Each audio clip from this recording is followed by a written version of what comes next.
Good afternoon po sa bawat isa sa atin. Hallelujah. It's Saturday. Amen. So, kamusta po kayo? Kamusta po ang isang buong linggo ninyo? Hallelujah. So, habang hinihintay po natin yung mga kasama natin, shout out po sa mga kasama ko na ngayon. Good afternoon po. Amen. Hello, Christ Ambassadors Gapan. Kamusta po sa mga tiga-Gapan? Hello, Pastora Ezel. Good afternoon. Kay Nanay Lynn. Shout out kay Nanay Lynn. At kay Ate Sam. Yan. Kay David. At sa lahat ng Christ Ambassadors Gapan. Hello, Tita Milet. Good afternoon po sa inyo. Hello, Chris. At sa lahat po ng kasama namin ngayong hapong ito. So, before we start, let's pray at habang... Hello, Tita Lumineses. Kamusta po kayo? Habang hinihintay po natin yung mga kasama natin, samahan niyo po ako sa panalangin. Amen? Let's pray. Hallelujah! Sa hapon pong ito, Panginoon, patuloy ka naming pinapupurihan, pinasasalamatan. Salamat sa kapahingahan, sa grasya mo. Salamat sa kapanatagan, sa biyaya mo. Salamat na meron kaming kalakasan para magpuri sa'yo sa bawat araw ng aming buhay. At sa hapong ito, wala kaming ibang gagawin kundi alalahanin lamang yung ginawa mo sa krus ng Kalbaryo at pagbulay-bulayan kung gaano kakabuti sa aming mga buhay. Walang ibang maitaas, walang ibang maparangalan, at ang bawat salita mo na maipapahayag ngayong hapon ay maging isang matabang binhi sa aming mga puso na magbubunga sa tamang panahon. O Diyos, purihin ka, pasalamatan ka, sa pangalan ni Jesus.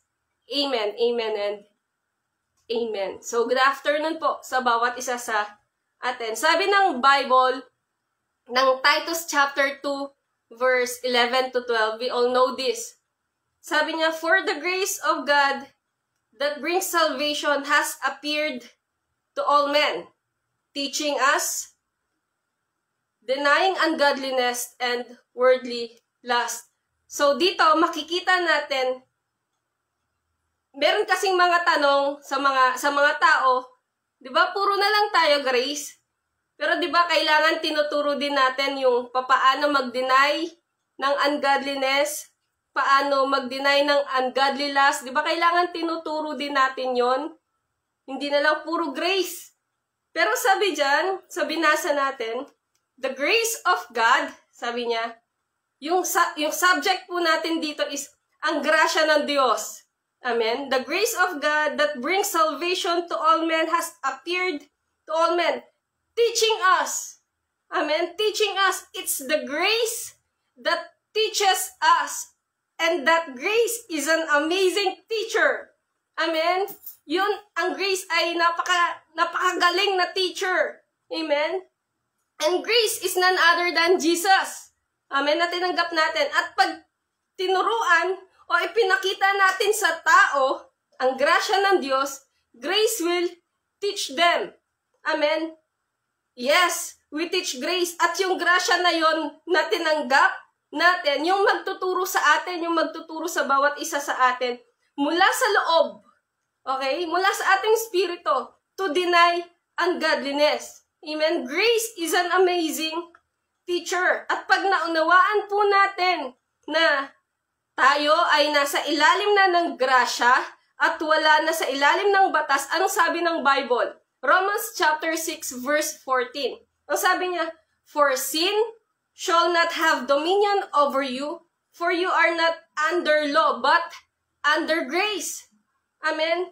Mga magulang at mga kapatid, ito po ang word of God. Amen? Ito po yung magandang balita. That nothing can be more clear and certain than this verse. Sabi niya, sin shall not have dominion over you, because for you are not under law, but under grace. Amen? You are not under law. Hindi na tayo, wala na tayo sa ilalim ng batas. Tayo nasa ilalim na ng grasya ng Diyos. Amen? You are not under who you are before God. Amen? You're under what God is to you. Amen? Hindi ka na under ng self-efforts mo, ng mga gawa mo. Amen? But you are now under God's finished work for you.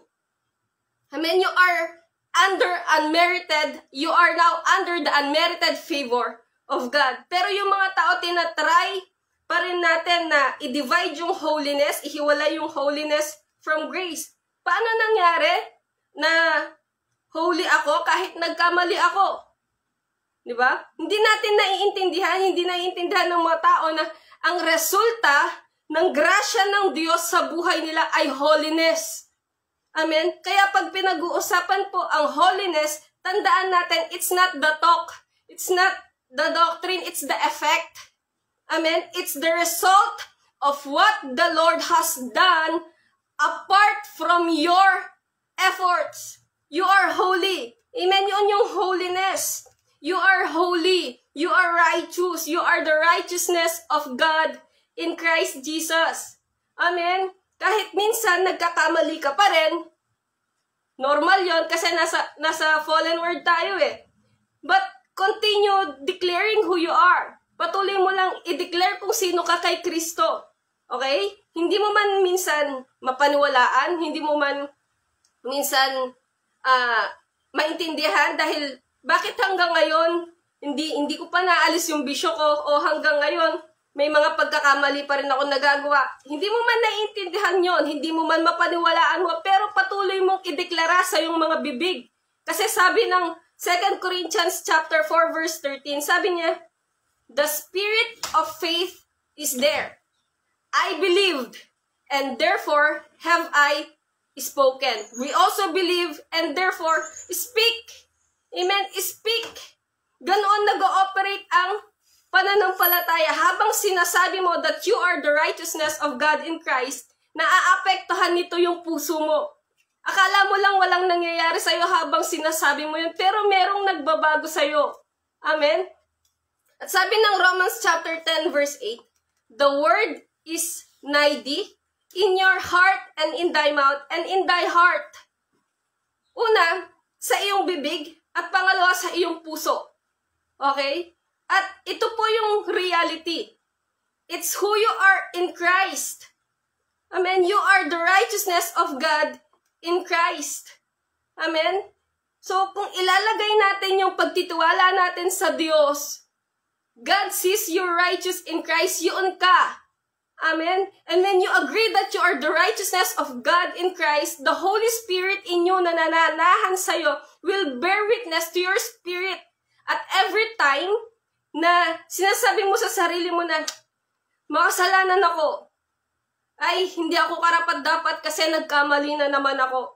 Na imbes na sinasabi natin or kino-confess natin na I am the righteousness of God in Christ, ganun yung nakikita natin. Di ba gaya ng gaya ng pag may sakit tayo, kino-confess natin, by the stripes of Jesus, I am healed. Amen? As He is, so am I in this world. Why? Kasi we are calling the things that are not as though they are. At yun yung gusto ng Father God sa atin, yun yung gusto ng Diyos sa atin. Sabi ng Romans chapter 4 verse 17, God calleth those things which be not as though they were. Kahit si Lord tinatawag niya yung mga bagay na wala pa kahit na wala pa. Diba? Diba? Tinignan niya si Peter na hindi bilang mahina, kundi tinawag niya na, Peter, from now on, I will call you rock. Diba? At ito yung Diyos natin. Diba? Hindi mo pa nakikita yung sarili mo totally na di ko pa naalis tong bagay na to, nalulungkot ako kasi, alam mo, hindi ko alam hindi pa kasi medyo nagbabago pero tandaan mo, as He is, so are you. Amen? And always remember this. Naalala ko si Pastor Tom dito lagi, pagka ito yung naalala ko. God has made the finishing post your starting post. Amen? God has made the finishing post your starting post. Paano yun? Di ba sa karera? Sa karera, magsisimula ka sa isang post bago ka tumakbo. Paano yung post ng isang manlalaro bago tumakbo? Diba? Nakahanda siyang lumaban, nakahanda siyang tumakbo, nakaposition para lumaban, hanggang sa makarating siya sa finishing post. At pagdating niya sa finishing post, anong gagawin niya? Yay! Nakataas yung dalawang kamay niya. At nagbubunyi siya. But in Christ, pero kay Kristo, what Christ has done has actually brought us all. Lahat tayo na naniniwala, lahat tayo na nananampalataya sa tinapos niya, sa tinakbo niya, He has brought us straight away to the finishing post. Amen? The finishing post is now our starting post. Amen? Na nagsasabing, hey, you are already complete in Christ. Amen? Ngayon, lumakad ka dun sa completion na yun na tinapos ni Kristo para sa'yo. Hindi niya tatapusin palang, tinapos mo na.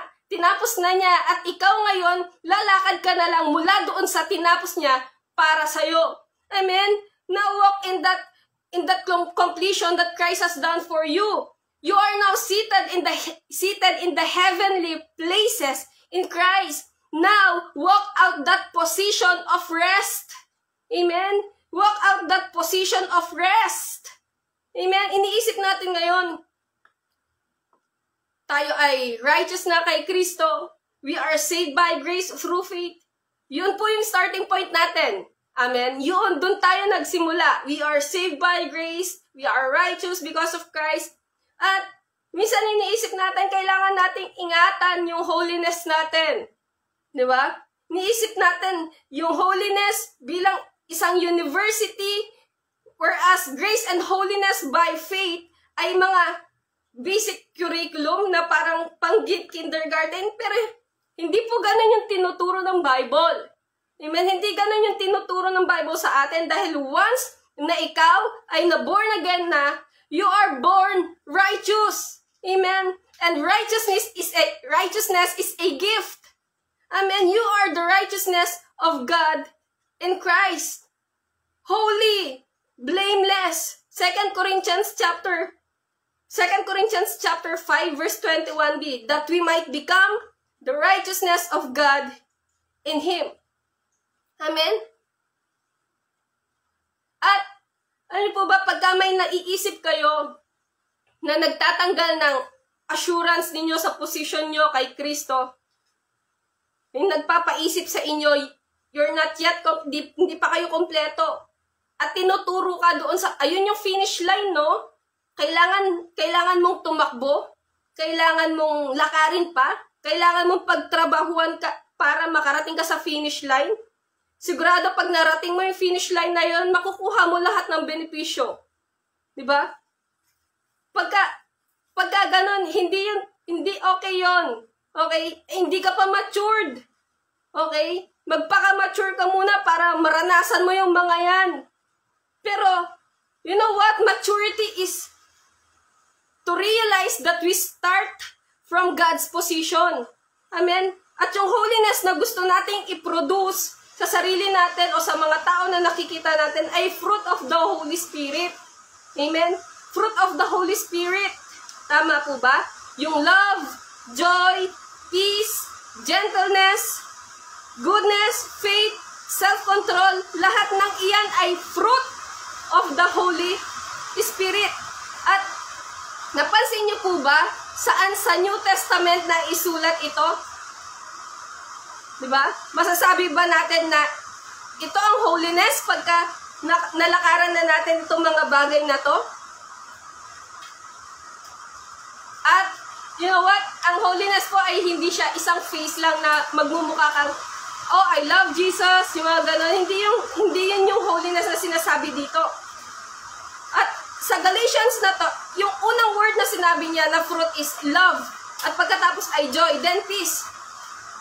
And this holiness is not like what man makes it out to be. Dahil ang pag-exert or ang pag-exert ay ng effort ay laging nauuwi sa depression at disappointments. Napansin nyo, pag nag-exert tayo ng effort, pag hindi na please yung mga pinag-effortan natin, na di-depress, na di-disappoint tayo, nandito dito. It is love, joy, peace, gentleness, goodness, faithfulness, self-control. Ito po ay bunga, hindi bunga, okay? Ito ay bunga, hindi siya part ng pag-e-effort natin. Bunga siya, bunga ng Holy Spirit. At kasama doon, ipinakita niya yung works of the flesh, di ba? bunga ng Espiritu at pagkatapos pinakita niya yung works of the flesh. Ano yung works of the flesh? Sabi niya, lahat ng gawa ng laman, fornication, etc. Pero tignan natin, sabi niya, works of the flesh. Okay? Hindi niya tinawag na fruit. Amen? Dahil fruits or fruit is the result of life. Ang bunga ay resulta ng grasya. Amen? Ang works of the flesh ay resulta ng self-effort. Man's effort. At tignan niyo po kung saan makikita yung fruit of the Holy Spirit. Ang fruit of the Holy Spirit ay mababasa natin sa book of Galatians. Amen? At yung first 4 chapters ng Galatians, bago yung chapter 5, ang pinag-uusapan po dito is law and grace. Kung paano inalaw ng mga Galatians yung mga teachers na pumasok at i-promote ang batas sa kanila. Diba? Sinasabi nila, okay, naniniwala kayo kay Jesus, okay, pinaniniwalaan nyo or paniwalaan nyo yung gusto nyong paniwalaan sa mga tinuro ni Paul, okay, walang problema. Pero kailangan mag-add tayo ng circumcision. Kailangan mag-add tayo ng human efforts. Kailangan mag-add tayo nito, mag-add tayo niyan. At nung mga oras na yon, the pressure is on. Okay, the pressure is on. Why? Kasi nawala yung joy nila. Nawala yung kagalakan nila sa paglilingkod. Kaya tinanong sila ni Paul sa Galatians chapter 4 verse 15, sabi niya, where is that joyful and grateful spirit you felt then? I am sure you would have taken out your own eyes and given them to me if it had been possible. Ganoon yung pag-ibig nila sa isa't isa. Diba? Nasaan na? Nasaan na yung kagalakan nyo nung mga nauna? Nasaan na yung grateful spirit nyo nung mga panahon na yon? Nasaan na? Nawala ba? Nung panahon na yon, ganun kalaki yung pag-ibig nila eh. Diba? Kaya pinapaalalahanan sila ni Paul na kahit hindi pa sila conscious about fulfilling the new commandment, na-fulfill na nila. Because they're loving one another, kung paano sinabi ni Jesus na mahalin nilang isa't isa. Pero sabi ni Paul, wow, guys ha, anong nangyayari sa inyo? Nasaan na yung saya ninyo nung una? Nawala ba? Nawala na ba? Pakinggan niyo po to. Hindi po ito nawala. Okay? Dahil ba may ginawa silang masama? O gumawa sila ng kasalanan? Or dahil hindi na nila sinusunod yung 10 Commandments? Nawala yung joy? Nawala yung fulfillment? Nawala yung rest nila? Because someone added the law. Okay? Someone added the law. May nagdagdag ng batas. Okay? May nagsabi sa kanila, hindi sapat yun. Kailangan mong may gawin. Kailangan nyong mag-effort. When actually, grace is about celebrating and enjoying the favor of God where you are, seated in the heavenly places in Christ. Yun yung grasya, yung ine-enjoy, yung tinapos ni Kristo. Amen? Yung parang pag nanalangin tayo, hindi ka na nananalangin para makalapit ka kay Lord. We pray because we are actually near to God. Amen? So therefore, we don't pray for victory. We pray from the position of victory.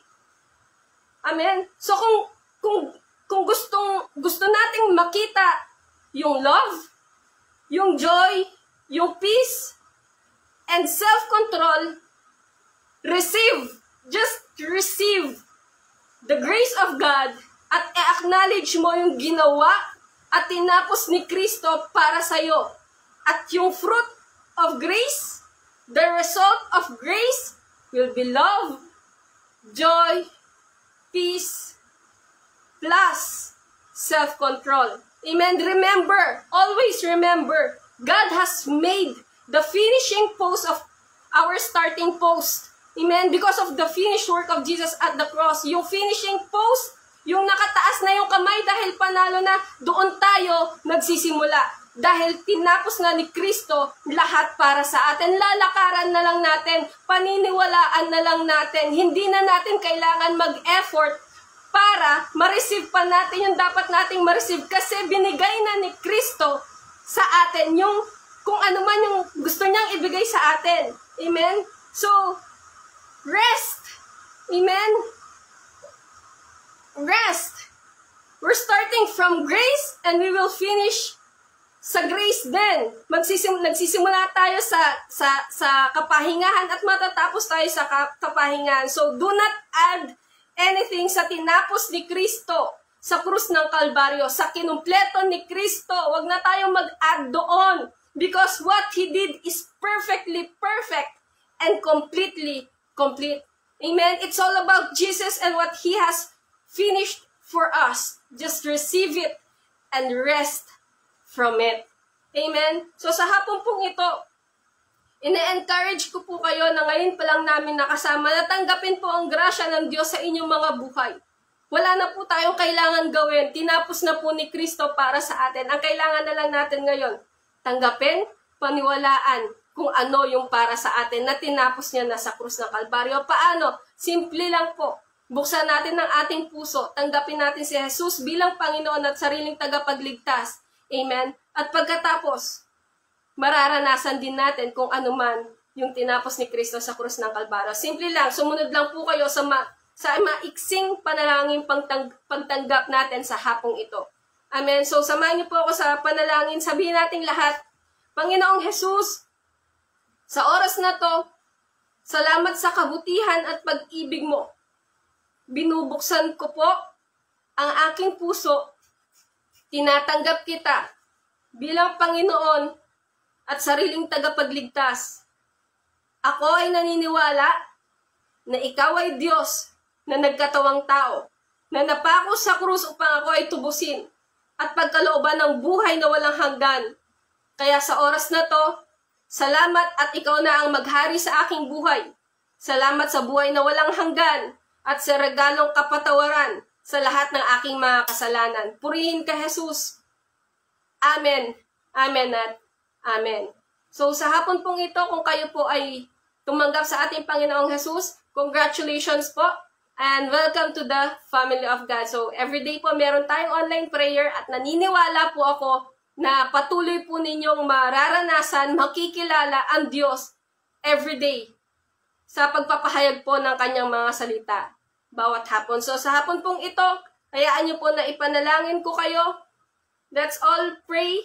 Amen. At kung meron po kayong prayer request, pwede niyo pong isulat sa baba at ipapanalangin po natin. Hindi ko man po mabanggit, pero siguradong may mananalangin po para sa inyo. Amen. So, let's pray. Hallelujah. Lord God, sa oras po na to, thank you for your goodness. Thank you for your grace. Sa oras na to, Lord, patuloy po naming pinasasalamatan ang aming church, kabuuan ng Church ng Christ Ambassador sa pangunguna po ng aming punong pastor, ni Pastor Tom. We just continually pray na patuloy maranasan ng yung mga pastor, Lord God, mula sa kanya, down kay Pastora Ezel, Pastora Sam, Pastora Lynn, kay Pastor Rolly, kay Pastor Rolly, Pastora Shirley, Lord God, at sa lahat ng pastor, Lord, dalangin lang namin yung kalakasan at kalusugan upang patuloy, Panginoon, na magamit ang aming mga buhay para sa ikalalawak pa ng iyong ministeryo. Lord, dalangin din namin na ang bawat ambassador mo, bawat miyembro ng Christ Ambassadors ay malakaran, Lord God, yung pagkakatawag mo sa amin bilang mga tagapagpalaganap ng mabuting balita ng tinapos mo sa krus ng Kalbaryo. Salamat na magre-raise ka pa, Lord God, ng mga tamang tao na makakatulong po ng mga pastors mo sa pag-fulfill ng Great Commission sa field. Lord, maraming salamat. Naniniwala kami, ready na ang harvest, pero nangangailangan ka pa ng mga workers. Kaya maraming salamat sa mga paparating na mga workers na makakasama ng iyong mga pastor na mag-harvest ng maraming kaluluwa. Lord, sa bawat outreaches, sa Gapan at Pansinaw, nagsasambit kami ng patuloy na pagpapala, ng growth in terms of knowing our identity and our position in you, Jesus. Maging sa Main, sa Pansol, dalangin namin na gamitin mo palalo ang church na to na pinagkatiwala mo po sa amin upang madala pa yung mga tao papalapit sa iyo, Jesus. Hindi kami na andoon, kundi ang glory mo at kabutihan mo ang makita ng marami na magiging dahilan, Lord God, para tanggapin kanila at magbago ang kanilang mga buhay. Sa hapon pong ito, sino man po sa mga anak mo, Diyos, ang may pangangailangan, naniniwala ako, ikaw ang patuloy na magiging kasapatan ng bawat isa sa amin. Walang isa man sa mga anak mo ang makakaranas, Panginoon, ng kakulangan dahil naniniwala kami, ikaw ang aming source, ikaw ang aming provider. Ipo-provide mo ang bawat sagot sa pangangailangan ng bawat isa. Salamat, ikaw ang kagalingan sa lahat ng nakakaranas ng sakit at karamdaman ngayon. Salamat sa pabor mo sa mga anak mo na nagtatrabaho at naghahanap ng trabaho. Nauna na ang pabor mo, Lord God. At salamat sa protection mo sa bawat isa. Maging sa mga kapatiran na nasa ibang bansa, ang patuloy na pag-iingat mo po sa kanila, provision mo, pabor mo, pag-ibig mo, ang siyang patuloy nilang baranasan. At sa hapong ito, sa bawat isa na kasama ko sa online prayer na to, Lord God, pinagpala mo na kami at patuloy na i-ready mo kami na makareceive pa ng mga panibagong revelasyon na nagmumula sa iyo, na maririnig namin bukas sa araw ng panambahan. Lord, maraming salamat at sa bawat isa, naniniwala kami, Lord God, araw-araw, nararanasan at mararanasan namin yung biyaya mo sa amin. Walang ibang maitaas, matanghal at maparangalan sa hapong ito kundi ikaw lamang. Sa pangalan ni Jesus, Amen, Amen, and Amen. So sa hapon pong ito, maraming salamat po sa lahat ng kasama namin online. Bukas po, 7:30 yung ating online and on-site. So sabay na po sila. Tapos pagdating po ng hapon, ng 5 o'clock, meron po tayong replay. So hindi po siya OLP bukas ng hapon, kundi relive po ng ating Sunday celebration. So sa mga hindi po makakapanood ng umaga, sa hapon po magsama-sama tayo muli sa ating online celebration. So muli, maraming salamat po. We are all blessed and greatly favored. To God be the glory. See you all tomorrow sa online and sa on-site. Thank you po.